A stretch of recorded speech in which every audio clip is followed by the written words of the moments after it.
a certain segment of society.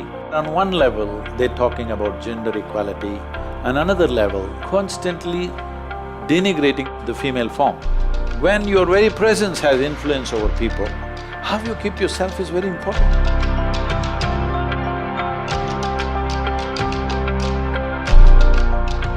The first question is from Ritika. She asks about a recent issue where cricketers made a statement about women on a popular TV show. What do you see as a source of the problem? Is it success, or the parenting, or just Josh? And what is the solution to it? Well, I don't know the full detail of what they said, but they showed me one part of the conversation. Definitely there seems to be a problem with the parenting a bit.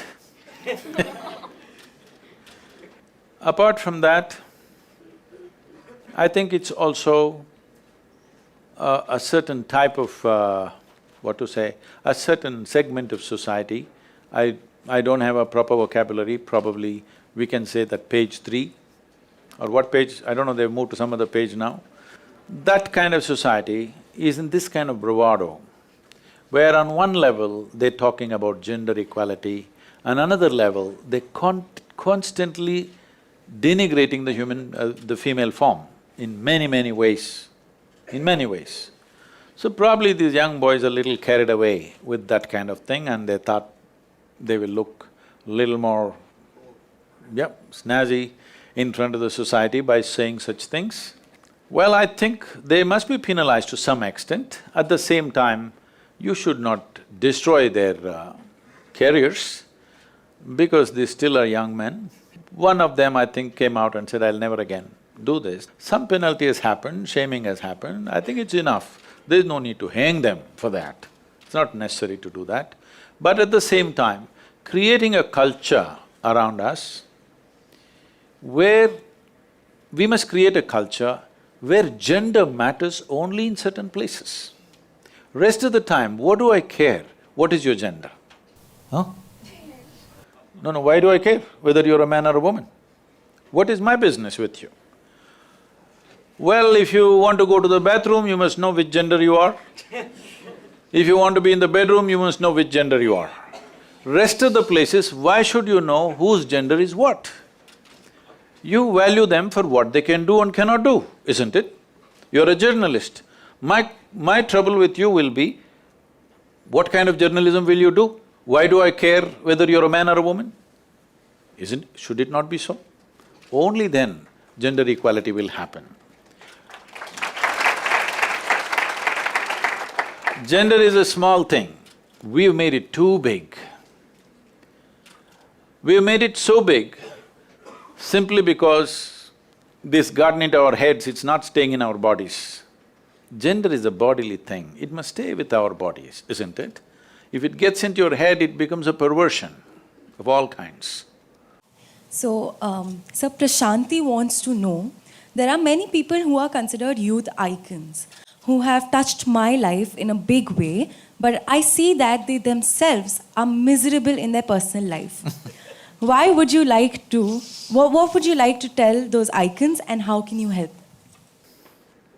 See, what I say may be a bit extreme for you, but I'm saying this because if we don't make these corrections now in our societies, we will simply go away like this. Going away this way means, for example, right now, 38% of the European population is on psychiatric medication. 38%, not a small number. Why I'm taking Europe as an example is, this is a society which has enjoyed a longest period of material well-being.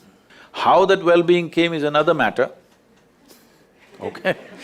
But whichever way it came, people have enjoyed such a long period of material well-being, but 38% is psychologically ill. If you want half of Europe to go crazy, you just pull out a few pharmaceutical formulations from the market, 38% will go crazy, totally out of control.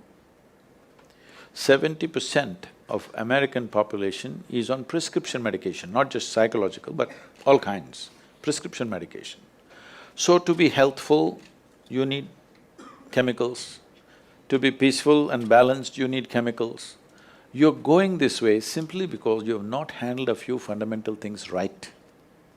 Because you're trying to adjust your inner way of being using external circumstances. To fix this, you want to fix the whole world. You can never fix the whole world, believe me. It doesn't matter who you think you are. You cannot fix the outside situation 100% the way you want, yes or no? No one more human being will ever happen 100% the way you want them. Does anybody happen? No. There's only this person. This person must happen 100% your way, this one person. If this person doesn't happen your way, you're gone. Now you become an icon or whatever you call them. They may be sports people, they may be musicians, they may be actors, they may be dancers, whatever. In some way they became that, it's fine. But it's very, very important, we must understand, when your very presence has influence over people, how you keep yourself is very important, isn't it? It's a tremendous privilege that by your very presence, people's lives are being transformed either positively or negatively. When you have such a responsibility and such a privilege that you can touch so many lives, because whatever physical activity we do, we may think on the surface many things, but actually the only thing that matters is whether our activity touches another life or not. Yes or no? Do you want to write something that nobody reads? No. Do you want to build a building that nobody wants to live in?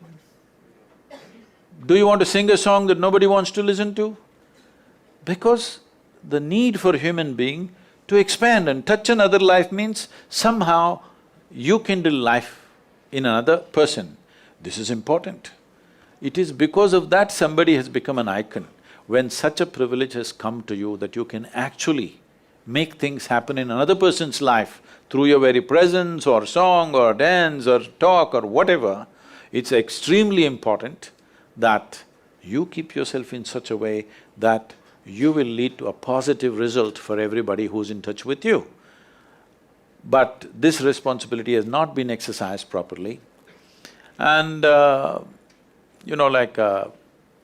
been active in United States for the last almost 20 years now. For some reason, for whatever reason, there are many aspects, United States has acquired a leadership position. It's become iconic in its own way. Whatever they do, everybody else wants to do now. See, today I'm not somebody who makes comments on your clothing or something because, well, I was like that when you're your age, that's a different matter. But today, if you look at any Indian city or anywhere in the world for that matter, below the knees, what are they wearing? Almost 60% are wearing American workman's clothes. Whatever they wear, everybody wants to wear. Whatever they eat or drink, everybody wants to eat and drink. Well, India has phenomenal amount of cuisine, all right? No other culture has the variety of cuisine that India has. If you want to experience this, you must come south. North is become all little… just one kind of masala everywhere But now you want to eat a burger, this was made for a hippopotamus. How do you eat like that? But that's become our way. Because why? Because the Americans are doing it. Well, even a kindergarten child knows this body needs oxygen. You also know, right? Even though you're a journalist, you still know.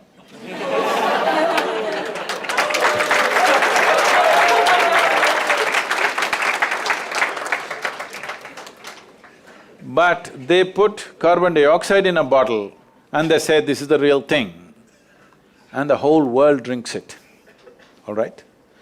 This means America has become an icon. Whatever they do, everybody does. So I said, if America meditates, the whole world will meditate. That's why I'm revving it up in America. So let's say, for example, somebody like Michael Jackson, suppose he meditated. Believe me, 20 million people would be meditating tomorrow morning. If I have to get 20 million people to meditate, I have to work for years. So, icon means other people have started investing in your life. Now it's very important, you behave responsibly, extremely important. It's a privilege that you should not exploit.